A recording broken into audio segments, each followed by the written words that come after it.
நீ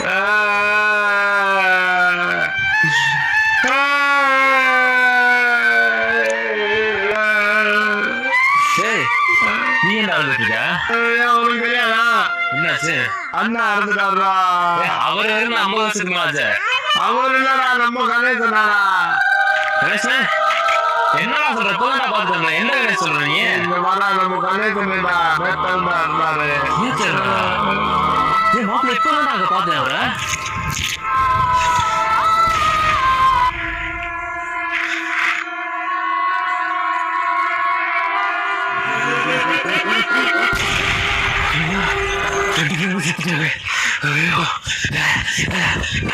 கொடைக்கானலை சேர்ந்த 3 வாலிபர்கள் ஸ்டன் செய்கிறேன் என்று ஒரே பைக்கில் சென்று பேருந்தின் பின்புறமாக இடித்து சம்பவ இடத்திலேயே உயிரிழந்தனர்.